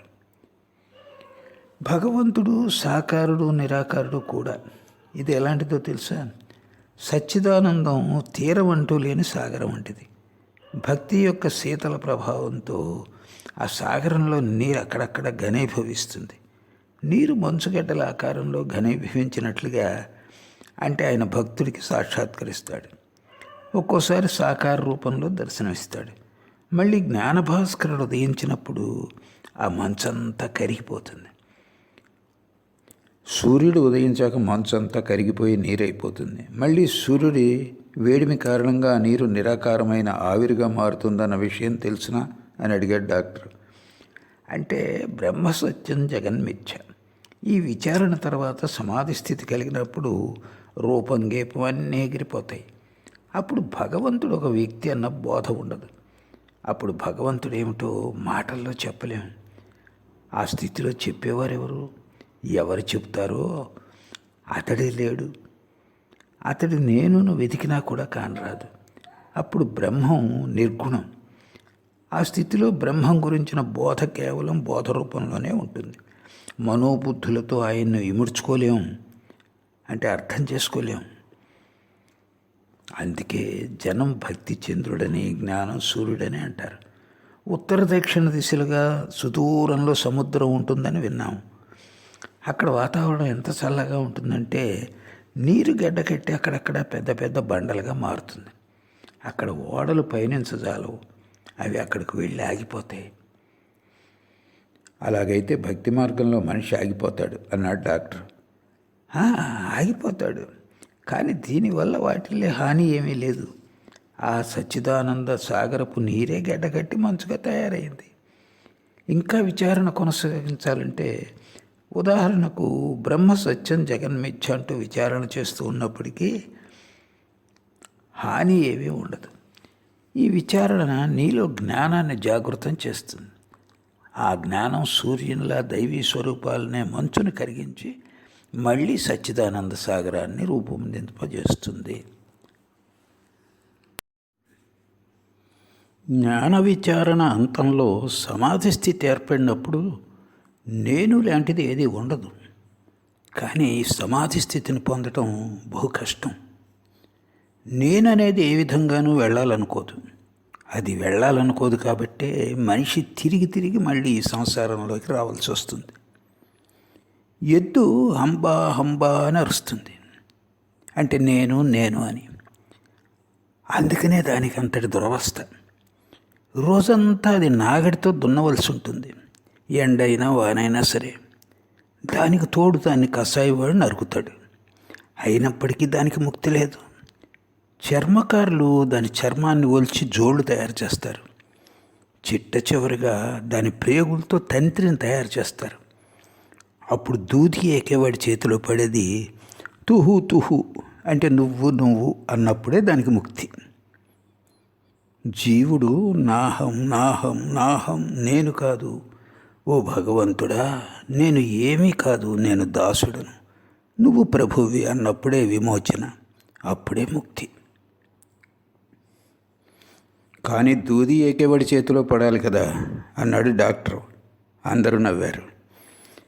నేను అనేది వెళ్ళకపోతే ఆ వెధవను భగవంతుడి దాసుడిగా పడి ఉండ నువ్వు అన్నారు శ్రీరామకృష్ణులు. అందరూ నవ్వారు. సమాధి స్థితి పిదప కూడా కొందరికి నేను అనేది ఉంటుంది. దాసుడి నేను, భక్తుడి నేను అనే రూపంలో శంకరాచార్యులు లోకశిక్షణార్థం విద్యా నేను నిలుపుకున్నారు. దాసుడి నేను, విద్యా నేను, భక్తుడి నేను, దీన్నే పరిపక్వమైన నేను అంటారు. అపరిపక్వమైన నేను అంటే ఏమిటో తెలుసా? నేను కర్తను, నేను ఫలానా గొప్ప వ్యక్తి కుమారుణ్ణి, నేను విద్వాంసుణ్ణి, నేను ధనవంతుణ్ణి, నాతో అలాంటి మాటలు మాట్లాడతావా? మనిషిని ఇలా తలచేలా చేసేదే అపరిపక్వమైన నేను. అలాంటి వ్యక్తి ఇంట్లో ఎవరైనా దొంగతనం చేసి పట్టుబడ్డాడనుకోండి, అప్పుడు ఆ వ్యక్తి ముందుగా ఆ దొంగ నుండి వస్తువులన్నింటినీ రాక్కుంటాడు. తర్వాత అతడికి బాగా దేహశుద్ధి చేసి పోలీసులకు అప్పగించి ఇలా అంటాడు, ఏమిటి ఎవరింట్లో దొంగతనం చేశాడో వాడికి తెలియదు. భగవల్లబ్ధి పొందాక 5 సంవత్సరాల బాలుడి స్వభావం ఏర్పడుతుంది. అటువంటి వ్యక్తి నేనును, బాలుడి నేను, పరిపక్వమైన నేను అంటారు. బాలుడు ఏ గుణం వశంలోనూ ఉండడు, త్రిగుణాతీతుడు. సత్వరజస్తమో గుణాల్లో ఏ గుణానికి వశవర్తి కాడు. మీరే చూడండి, పిల్లలు తమో గుణం వశంలో ఉండరు. పిల్లవాడు ఈ క్షణంలో తమ నేస్తంతో తగువులాడతాడు, పోట్లాడతాడు. మరుక్షణమే అతడిని ఆలింగనం చేసుకొని అతడి పట్ల ఎంతటి ప్రేమను చూపిస్తాడు, అతడితో ఎన్ని ఆటలాడతాడు. పిల్లవాడు రజోగుణం వశంలో కూడా ఉండడు. ఈ నిమిషంలో అతడు ఎంతో కష్టపడి బొమ్మరిల్లు కడతాడు. కాసేపట్లోనే అన్నింటినీ వదిలిపెట్టి అమ్మ వద్దకు పరిగెడతాడు. ఇంకా అతడు బహుశా ఒక ఖరీదైన వస్త్రం ధరించి తిరుగుతూ ఉంటాడు. కాసేపటి తర్వాత చూస్తే అది ఎక్కడో జారిపోయి ఉంటుంది. అతడు దాని గురించి బహుశా మర్చిపోయి ఉంటాడు, లేకుంటే దాన్ని చంకలో పెట్టుకొని తిరుగుతూ ఉంటాడు. అందరూ నవ్వారు. ఆ పిల్లవాడితో ఈ వస్త్రం ఎంచక్కా ఉంది, ఎవరిది అని అడిగితే అతడు ఈ వస్త్రం నాది, మా నాన్నగారు ఇచ్చారు అంటాడు.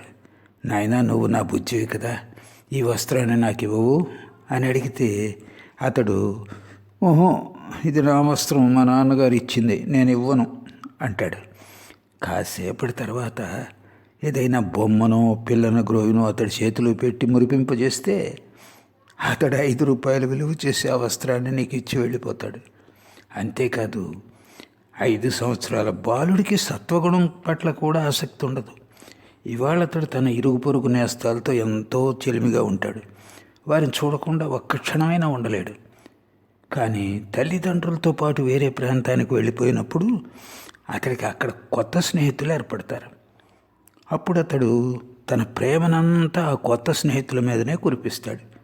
పాత స్నేహితులను పూర్తిగా మర్చిపోతాడు. పైగా అతడికి జాత్యహంకారం అంటూ ఏదీ ఉండదు. ఫలానా వాడు నీ అన్న అని తల్లి చెప్పిందనుకోండి, అంతే, అతడు తన అన్నే అని ఆ బాలుడు 100కి 100 పాళ్ళు నమ్ముతాడు. వారిద్దరిలో ఒకడు బ్రాహ్మడు, మరొకరు కమ్మరివాడైనప్పటికీ ఇద్దరూ కలిసి ఒకే కంచంలో అన్నం తింటారు.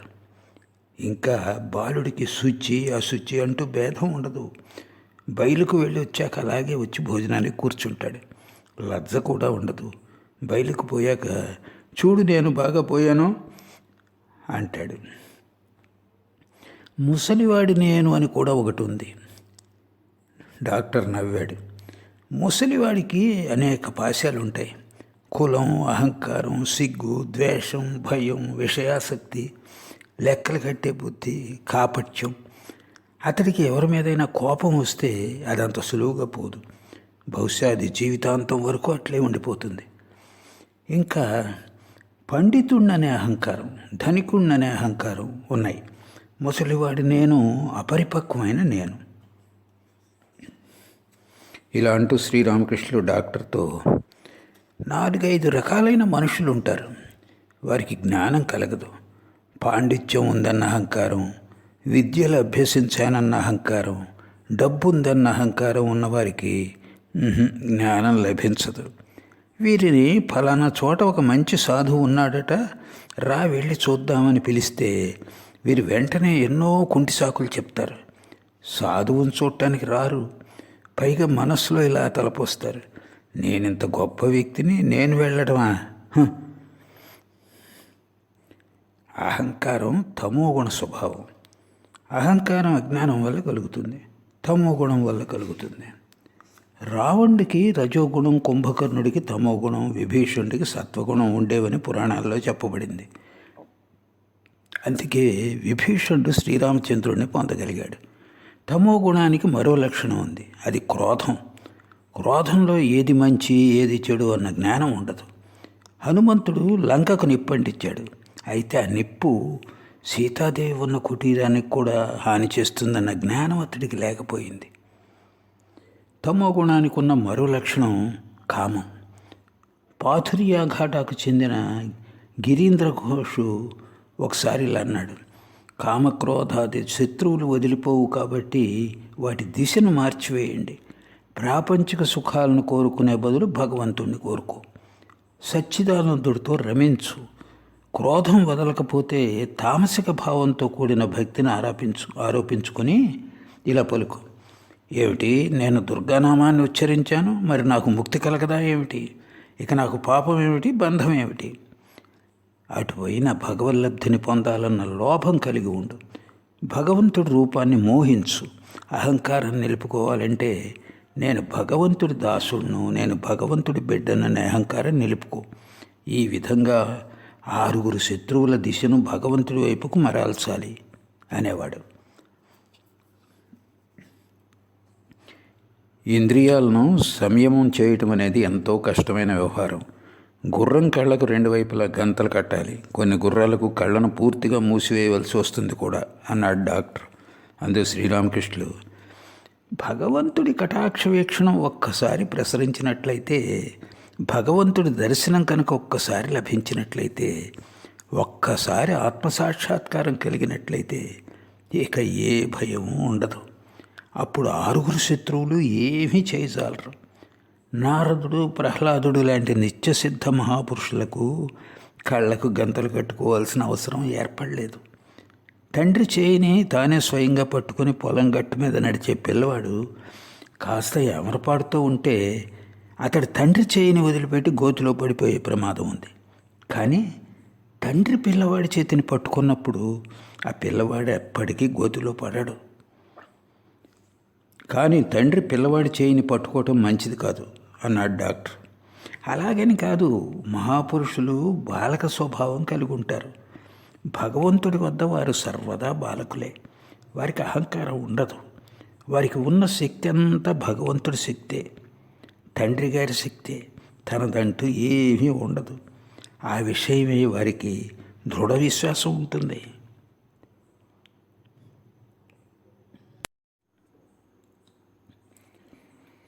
గుర్రం కళ్ళకు గంతలు కట్టకుండా దాన్ని ముందుకు ఎలా నడిపించగలం?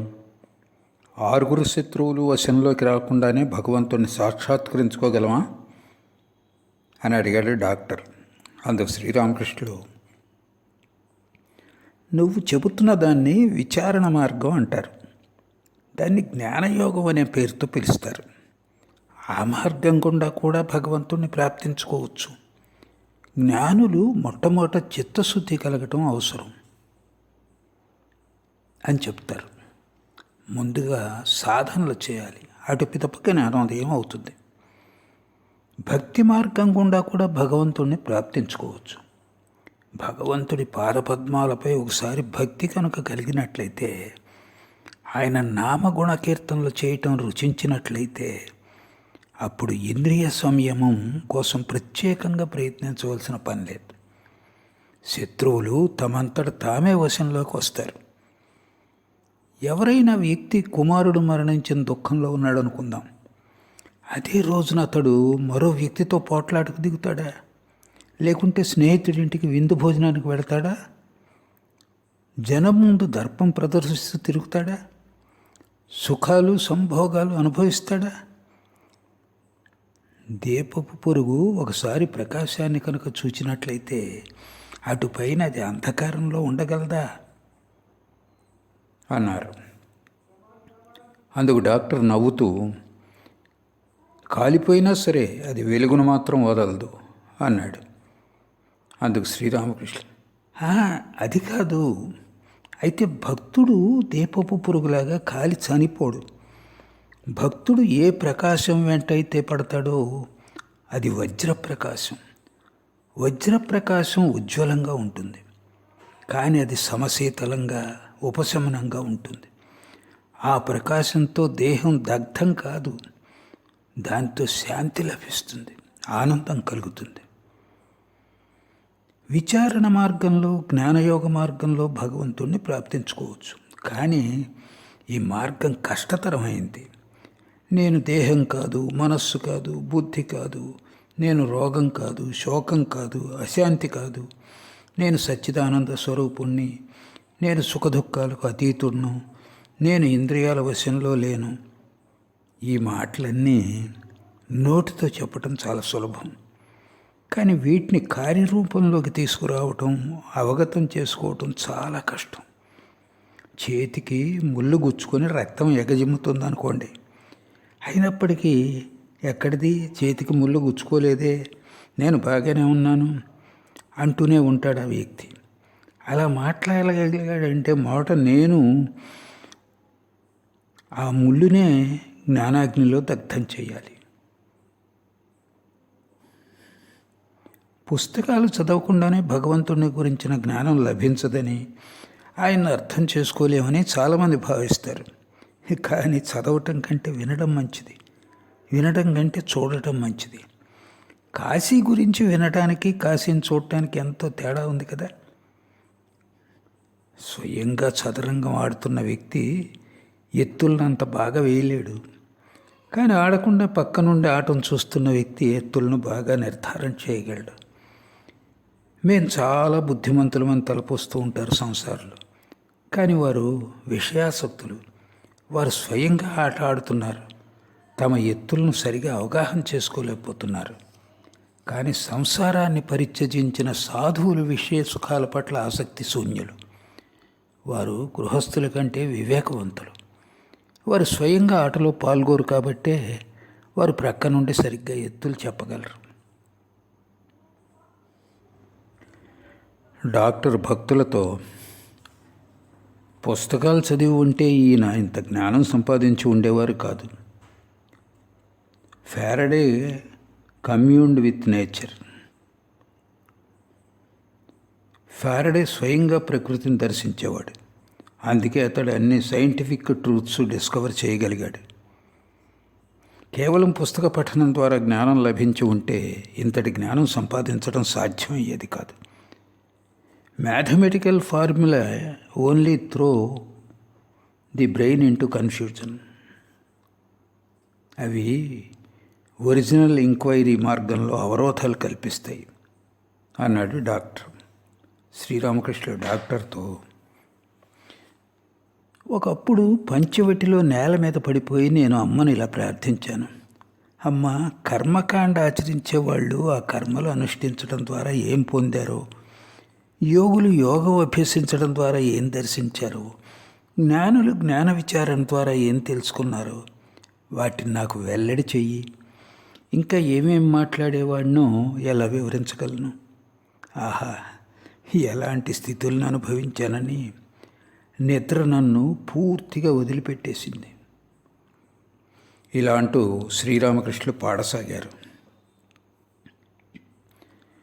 నిద్ర నాకు భగ్నమయ్యే నిద్ర నెట్లు పోగలను, నిద్రలేని యోగమందు మేలుకొంటి తెలివితోడ.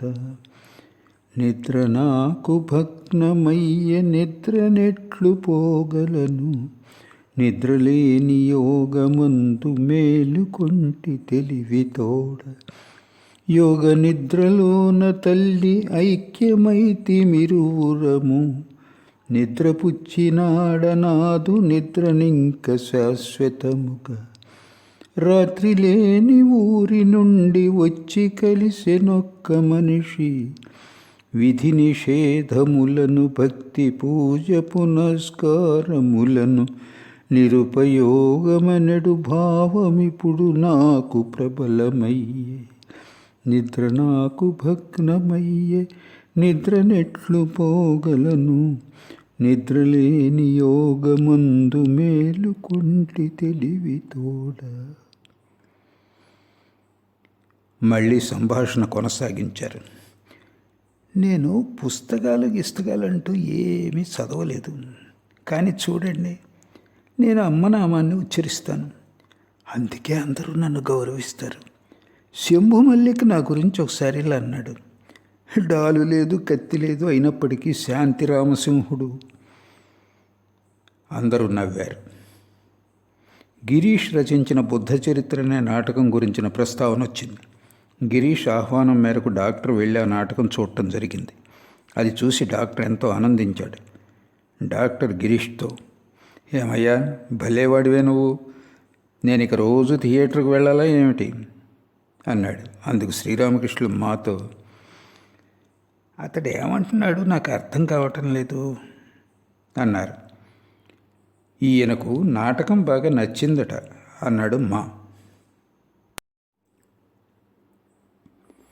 శ్రీరామకృష్ణులు ఈశాన్తో, నువ్వేమీ మాట్లాడడం లేదేమిటి అని డాక్టర్ను చూపుతూ, ఇతడు అవతారవాదాన్ని అంగీకరించడు అన్నారు.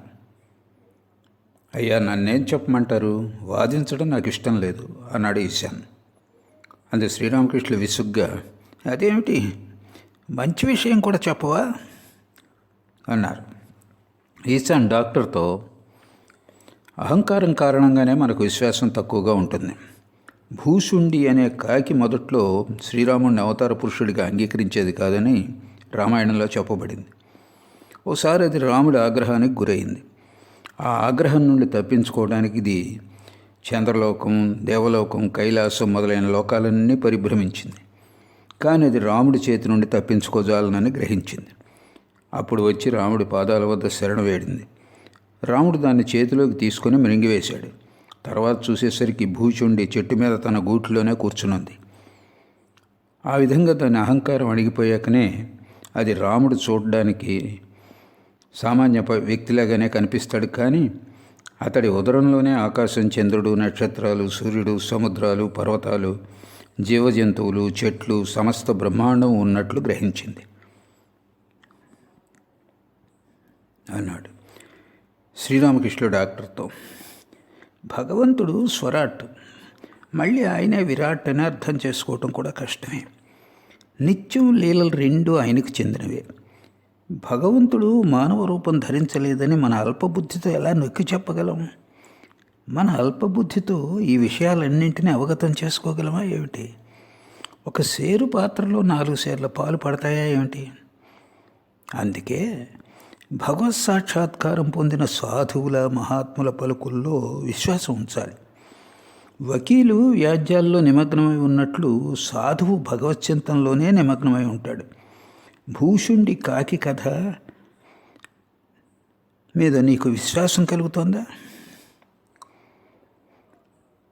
నాకు ఎంతవరకు మంచిదని తోస్తుందో అంతవరకు మాత్రమే విశ్వసిస్తాను. భగవంతుడు తన స్వరూపాన్ని తెలియపరిచినప్పుడే కష్టాలన్నీ తీరిపోతాయి. ఇక గందరగోళం అంటూ ఏది ఉండదు. అయితే రాముణ్ణి అవతార పురుషుడిగా ఎలా అంగీకరించగలను? ఉదాహరణకు వాలివధన తీసుకోండి. రాముడు దొంగల చెట్టుమాటను నక్కి వాలిపై బాణం ప్రయోగించి వధించాడు. ఇలాంటి పనులు మనుషులు చేస్తారు కానీ భగవంతుడు కాదు అన్నాడు డాక్టర్. మహాశయ, అలాంటి పనులు భగవంతునికి ఒక్కడికే సాధ్యం అన్నాడు గిరీష్. తర్వాత చూడండి, అతడు సీతాదేవిని అడవులకు పంపివేశాడు అన్నాడు డాక్టర్. అది కూడా భగవంతుడికే సాధ్యం అన్నాడు గిరీష్. ఈశాన్ డాక్టర్తో, మీరు అవతార పురుషులను ఎందుకు విశ్వసించరు? ఈ సమస్త రూపాలను సృష్టించాడు కాబట్టి భగవంతుడు సాకారుడని, మనస్సును సృష్టించాడు కాబట్టి నిరాకారుడని ఇందాక మీరే చెప్పారు కదా. భగవంతుడికి సమస్త కార్యాలు సుసాధ్యమేనని ఇందాక మీరు చెప్పారు అన్నాడు. శ్రీరామకృష్ణుడు నవ్వుతూ, భగవంతుడు మానవ రూపం ధరించగలడన్న విషయం అతడి సైన్స్లో లేదు. మరి అలాంటప్పుడు అతడు ఆ విషయాన్ని ఎలా విశ్వసిస్తాడు అన్నారు. అందరూ నవ్వారు. ఒక కథ చెప్తాను వినండి. ఒకడు తన స్నేహితుడి వద్దకు వచ్చి, ఆ పేటలో పలానా ఇల్లు దబీమని కూలి పడిపోవటం ఇప్పుడే చూసొస్తున్నాను అన్నాడు. అయితే ఆ స్నేహితుడు ఆంగ్ల విద్యలు అభ్యసించిన వ్యక్తి.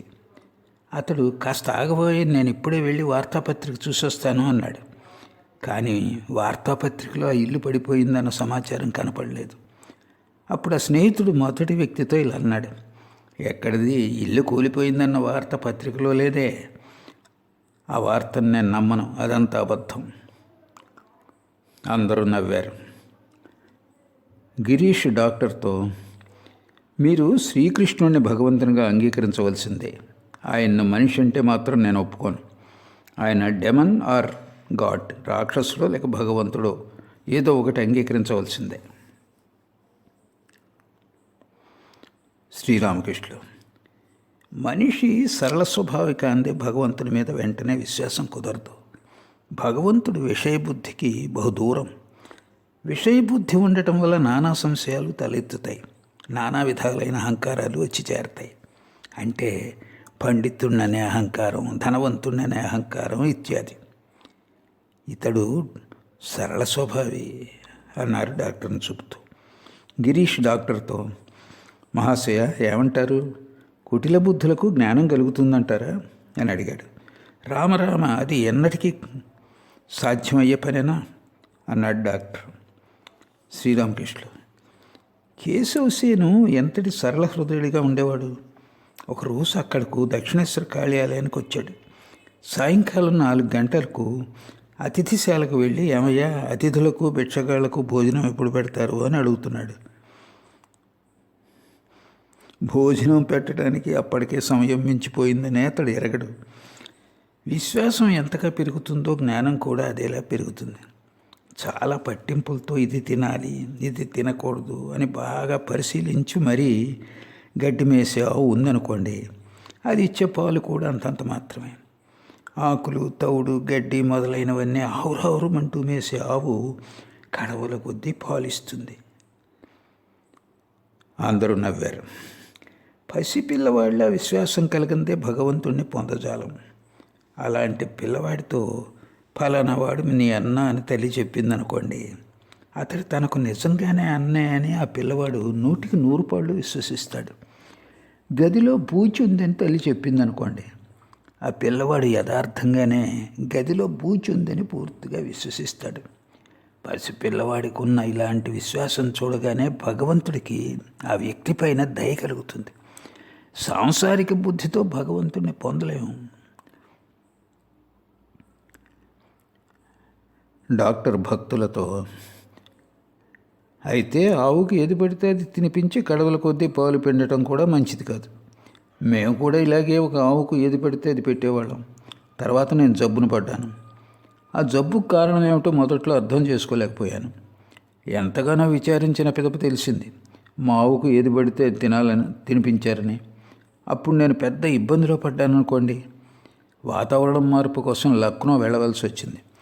చివరకు 12,000 రూపాయలు ఖర్చు అయ్యాయి అన్నాడు. అందరూ నవ్వారు. దేనివల్ల ఏం జరుగుతుందో ఎప్పటికీ చెప్పలేం. ఒక సంపన్నుల కుటుంబానికి చెందిన 7 నెలల అబ్బాయికి ఒకసారి జబ్బు చేసింది. ఎడతెరిపి లేకుండా దగ్గుతున్నాడు. నేను చూడ్డానికి వెళ్ళాను. ఎంత పరీక్షించినా జబ్బుకు కారణం ఏంటో బోధపడలేదు. తీరా చూస్తే ఆ అబ్బాయికి గాడిద పాలు పట్టేవారట. అది వానలో తడిసింది అన్నాడు డాక్టర్. అందరూ నవ్వారు. ఏమంటున్నావు? చింత చెట్టు కింద నుండి నేను కూర్చున్న బండి పోవడంతో నాకు ఆమ్లశూల ఏర్పడింది అన్నట్లుంది వ్యవహారం అన్నారు శ్రీరామకృష్ణులు. అందరూ నవ్వారు. డాక్టర్ నవ్వుతూ, ఒకసారి ఒక ఓడ కెప్టెన్కు బాగా తలనొప్పి పుట్టింది. డాక్టర్లు బాగా యోచించిన పిదప అతడి తలనొప్పి ఉపశమించడానికి ఓడకు ఔషధం పూశారు అన్నాడు డాక్టర్. అందరూ నవ్వారు. శ్రీరామకృష్ణులు డాక్టర్తో, సాధు సాంగత్యం సర్వదా ఆవశ్యకం.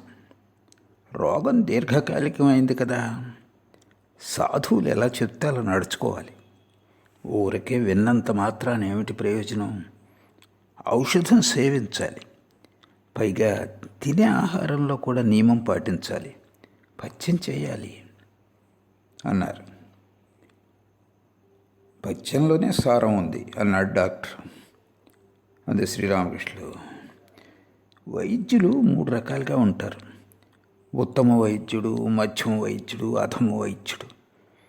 నాడిని పరీక్షించి ఔషధం పుచ్చుకో అని చెప్పి వెళ్ళిపోయే వైద్యుడు అధమ వైద్యుడు. రోగి ఔషధం పుచ్చుకున్నాడా లేదా అన్న సంగతి అతడు పట్టించుకోడు. మధ్యమ వైద్యుడు రోగిని ఔషధం సేవించమని ఎన్నో విధాలుగా నచ్చచెప్తాడు. మధురమైన మాటలతో, నాయన ఔషధం తీసుకోకుండా రోగం ఎలా నయం కాగలదు?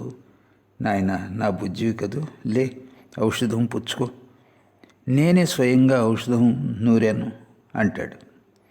మరో రకం వైద్యుడు కూడా ఉన్నాడు. ఎంత చెప్పినా రోగి ఔషధం పుచ్చుకోవటం చూసి ఆ వైద్యుడు రోగి ఛాతీ మీద మోకాలుంచి అతడితో బలవంతంగా ఔషధం సేవించేలా చేస్తాడు. అతడే ఉత్తమ వైద్యుడు.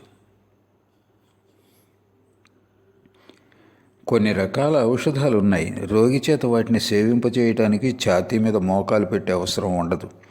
ఉదాహరణకు హోమియోపతి ఔషధాలు అన్నాడు డాక్టర్. ఉత్తమ వైద్యుడు ఛాతీ పైన మోకాలు పెడితే ఏ భయం ఉండదు అన్నారు శ్రీరామకృష్ణులు. వైద్యులలాగే ఆచార్యుల్లో కూడా 3 రకాల వారు ఉంటారు. శిష్యులకు ధర్మాన్ని ఉపదేశించి అటు తర్వాత వారి గురించి పట్టించుకోనివాడు అధమజాతికి చెందినటువంటి ఆచార్యుడు. శిష్యుల మేలు కోరేవారు వారి విషయాన్ని జీర్ణించుకునేలా మాటిమాటికి వివరిస్తూ పలు రకాల అనునయ వాక్యాలతో ప్రేమ చూపించేవాడు మధ్యమ రకానికి చెందిన ఆచార్యుడు. కానీ శిష్యుడు ఎన్ని విధాలుగా నచ్చ చెప్పినా వినకపోవటం చూసి అవసరమైతే బలప్రయోగం కూడా చేసేవాడు ఉత్తమాచార్యుడు. ఇలాంటి డాక్టర్తో, సన్యాసులకు కామినీ కాంచనాల త్యాగం కేటాయించబడింది. సన్యాసి స్త్రీల చిత్రం పటం వైపు కూడా చూడరాదు. స్త్రీలు ఎలాంటి వారో తెలుసా? వారు ఊరగాయ చింతపండు లాంటివారు. వాటి గురించిన ఆలోచన మనస్సులో మెదలగానే నోరూరుతుంది. వాటిని దగ్గరగా తీసుకురావాల్సిన అవసరం కూడా ఉండదు. కానీ ఈ సంగతి అంటే కామినీ కాంచన త్యాగం మీకు వర్తించదు. ఇది సన్యాసులకు మాత్రమే వర్తిస్తుంది. మీరు వీలున్నంత వరకు స్త్రీలతో పాటు అనాసక్తులై జీవించాలి. మధ్య మధ్యలో ఏకాంత ప్రదేశాలకు వెళ్ళి భగవచ్చింతన వనరించండి. అక్కడ స్త్రీలు ఎవరూ ఉండరాదు. భగవంతుడి పట్ల భక్తి విశ్వాసాలు కలిగినట్లయితే చాలా వరకు అనాసక్తులై జీవించవచ్చు. ఒకరిద్దరు సంతానం కలిగిన తర్వాత భార్యాభర్తలు ఇరువురు అన్నా చెల్లెళ్ళ వలె జీవించాలి. ఇంద్రియ సుఖాల వెంట మనస్సు పోకుండేలా, అటు పిల్లలు కలుక్కుండేలా వారు భగవంతుణ్ణి ప్రార్థించాలి. గిరీష్ నవ్వుతూ డాక్టర్తో, మీరు 3-4 గంటల నుండి ఇక్కడే ఉన్నారు, మరి మీ రోగుల సంగతి ఏమయ్యేటట్లు అన్నాడు. అందుకు డాక్టరు, ఇంకా నా వైద్యం రోగులు ఎక్కడున్నారు? ఈ పరమహంస గారు ఒకరు దొరికారు కదా, ఈయన కారణంగా నా సర్వస్వం స్వాహా అయిపోయింది అన్నాడు. అందరూ నవ్వారు. శ్రీరామకృష్ణులు, కర్మనాశిని అనే నది ఒకటి ఉంది. ఆ నదిలోకి దూకటం మహాప్రమాదమే సుమా. అందులోకి దూకితే కర్మ నాశనం అయిపోతుంది. ఆ వ్యక్తికి మరే కర్మలు మిగలవు అన్నారు. డాక్టర్తో పాటు అందరూ నవ్వారు. డాక్టరు మా గిరీష్ తదితరులతో, మిత్రులారా, నన్ను మీలో ఒకడిగా భావించండి. నేను ఈ మాటలను వైద్యుడిననే ఉద్దేశంతో అంటం లేదు. కానీ మీరు నన్ను మీ వాడిగా భావించినట్లయితే నేను మీ వాడినే అన్నాడు. శ్రీరామకృష్ణ డాక్టర్తో, అహేతుక భక్తి అని ఒకటి ఉంది. ఈ భక్తి కనుక జనిస్తే చాలా మంచిది. ప్రహ్లాదుడు ఈ భక్తిని కలిగి ఉండేవాడు. అలాంటి భక్తుడు భగవంతుడితో ఇలా అంటాడు: హే భగవాన్, నేను ధనం, కీర్తి, ప్రతిష్టలు, దేహసుఖాలు మొదలైనవి ఏవి కోరుకోను. నాకు నీ పాదపద్మాల పట్ల శుద్ధ భక్తి కలిగేలా మాత్రం చెయ్యి.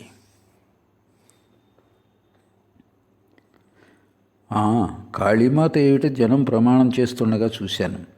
వారి మనస్సు కేవలం అది కావాలి, ఇది కావాలనే కోరికలతోనే నిండి ఉంటుంది. నాకు ఉద్యోగం దొరికేలా చెయ్యి, నా రోగం నయమయ్యేలా చెయ్యి, అన్నీ ఇలాంటి ప్రార్థనలే అన్నాడు డాక్టర్. ఇలాంటి శ్రీరామకృష్ణులతో, మీకు కలిగిన రోగం కారణంగా మీరు ఎవరితోనూ మాట్లాడరాదు, కానీ నేను వచ్చినప్పుడు మాత్రం నాతో మాట్లాడుతూ ఉండండి అన్నాడు. అందరూ నవ్వారు. శ్రీరామకృష్ణులు, రోగాన్ని నయం చెయ్యి. దీని కారణంగా భగవంతుడి నామగుణ కీర్తనలు చేయలేకపోతున్నాను అన్నారు. ధ్యానం చేస్తే చాలు కదా అన్నాడు డాక్టర్.